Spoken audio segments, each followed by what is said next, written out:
Hey friends, it's time to change the strings on this here Harmony H1141. This is my 1949 that I X-braced, took this thing apart and put it back together with the help of Jake Wildwood up in Vermont. So I did this project in 2024 and I haven't changed the strings on it yet. So it's been here in the house. I grab it as often as any other guitar that I have in the house. I really enjoy playing it. I enjoy the chunky neck. And haven't changed the strings on it yet, so we're gonna give that a go and see how it sounds. These tuners are quite old, and you know, they turn tough.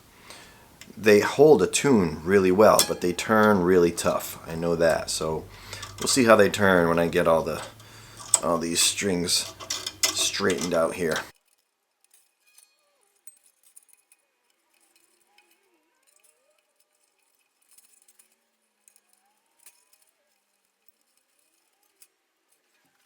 So these tuners are sort of a stock Harmony 3 on a plate tuner. They're pretty run-of-the-mill, I guess. They're not special necessarily. These actually were given to me by Jake Wildwood. You can see there. They've seen better days. They hold really well. They are appropriate to the age of the guitar. They're probably, this is a 49, and they're probably from the 50s or so. I did buy some golden era tuners that I might put on here with the straight square piece of steel. It's not flourished like this at all on the tops. I might replace these at some point if I continue to love this guitar as much as I do. They're a little slow to get going, but they turn just fine. I remember talking to Jake about this. And we were talking, are they bad tuners or are they just like, do they just act like old tuners? And these are just old.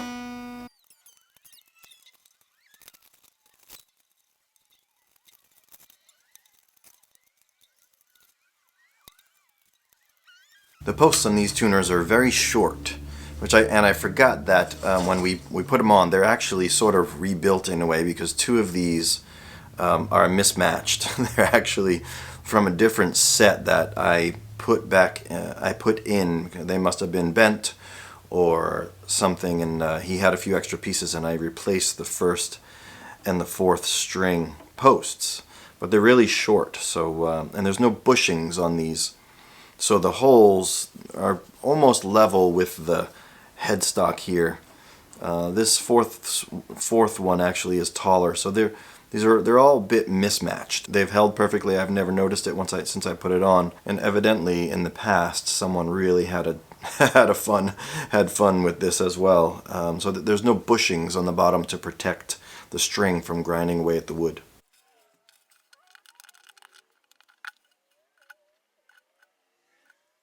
And these bridge pins are wooden. They're pretty unassuming.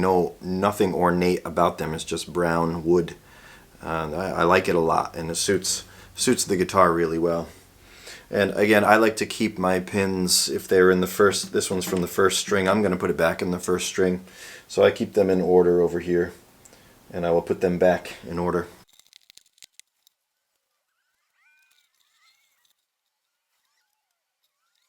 So this guitar is all birch with a really chunky poplar neck, which I enjoy. And the bridge plate is ebony. With a bone saddle, a bone nut as well. Looks like it's been run over by a truck, of course. The lady that I had purchased this guitar from had scratched John Bon Jovi in the in the top here. You can see some remnants of other things she carved on the top. Maybe it's like J plus S or something like that. But when I wiped this off with a damp rag, so much of the finish came off. I mean, it is what it is. So now we're going to dig into my EJ16s, D'Addario. These are my workhorse strings. I buy them in packs of 10 here. They work really well for me. I forgot that when I repaired this guitar, there were long cracks in the fretboard because it had dried so much, and I filled them with ebony dust and like put it back together. But only now, when I'm looking at it up close like this, can I see the actual traces of those cracks. Like when I'm playing it, I haven't really seen it much or noticed it or even remembered it. But there was wide open cracks.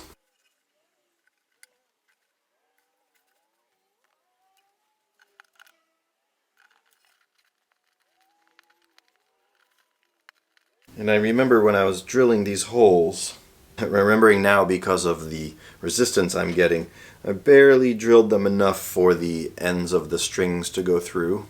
So it's quite tight. It really helps to be able to put my arm in the sound hole, sort of nurse the string back up to the bridge plate, because there's not a lot of room.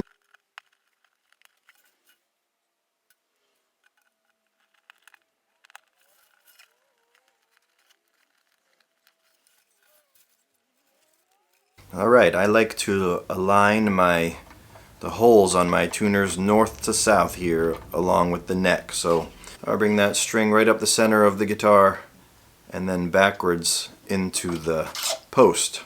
And that gives me a half a turn right off the bat. And then as I wind it, I make sure that the string gets wound downward.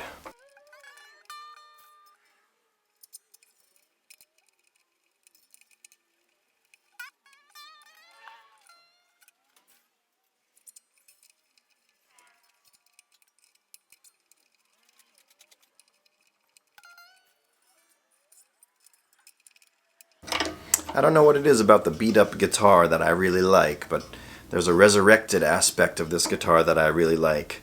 And it's been a good companion so far, actually. I grab it when I'm gonna go visit someone's house because it's a nice conversation piece, but also I actually just enjoy playing it, when I'm all by myself. It's a very warm sounding guitar.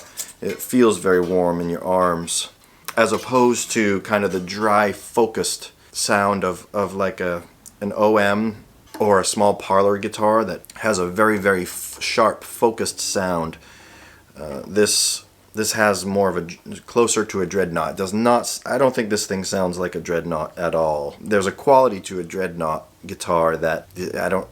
This thing does not replicate at all. This is more like a J45 sound. It's definitely not the loudest guitar. It's nice to write a song to, and that's been very fruitful for me with this guitar. Partly a reason why it's become one of my favorites.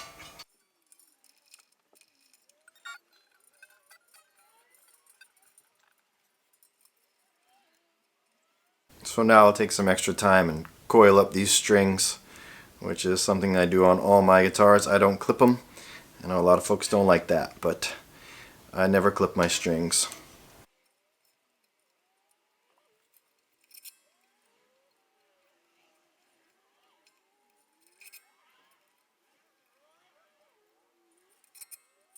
Alright, let's tune it up.